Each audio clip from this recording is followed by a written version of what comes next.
శ్రీవారి వార్షిక బ్రహ్మోత్సవాల్లో భాగంగా ముఖ్యమంత్రి నారా చంద్రబాబు నాయుడు దంపతులు వారి కుమారుడు మంత్రి నారా లోకేష్ దంపతులతో కలిసి నిన్న రాత్రి తిరుమల శ్రీవారిని దర్శించుకున్నారు. ఈ సందర్భంగా రాష్ట్ర ప్రభుత్వం తరపున సీఎం చంద్రబాబు దంపతులు శ్రీవారికి పట్టు వస్త్రాలు సమర్పించారు. అనంతరం శ్రీవారి దర్శనం చేసుకున్నారు.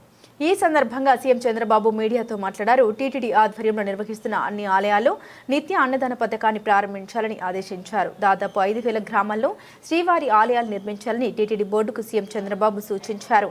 అన్ని రాష్ట్రాల రాజధానుల్లో శ్రీవారి ఆలయాలు ఉండాలన్నారు. ప్రపంచంలో హిందువులు ఉండే అన్ని ప్రాంతాల్లో స్వామివారి ఆలయాలు నిర్మించాల్సిన అవసరం ఉందన్నారు.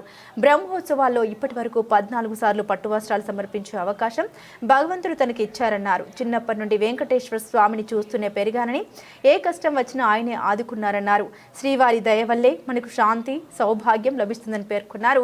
అనంతరం చంద్రబాబు కుటుంబ సభ్యులతో కలిసి పెద్దశేష వాహన సేవలో కూడా పాల్గొన్నారు.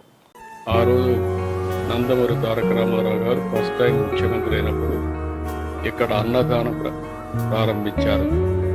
ఈరోజు దగ్గర అన్నదానంలో మనం చూస్తే 2,283 కోట్ల రూపాయలు పర్పస్ ఉంది.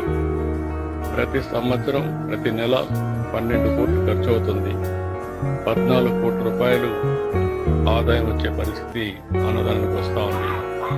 వడ్డీతోనే దీన్ని పూర్తి చేసే పరిస్థితి వస్తుంది. ఈరోజు టీటీడీ బోర్డులో ఉండే మెంబర్స్ని, చైర్మన్, ఈవోని అందరినీ కోరుతున్నా, మీరు కూడా టీటీడీ టెంపుల్స్ ఎక్కడైతే ఉన్నాయో మన ఆధ్వర్యంలో నడిచే టెంపుల్స్ అన్నింటిలో స్టాండర్డైజ్ చేసి ఇక్కడ ఏ విధంగా అయితే అన్నదానం కార్యక్రమం జరుగుతుందో అలాంటి కార్యక్రమం అన్ని టెంపుల్లో చేయాల్సిన అవసరం ఉంది. దానికి శ్రీకారం చుట్టాల్సిందిగా వాళ్ళందరినీ కోరుతున్నాను.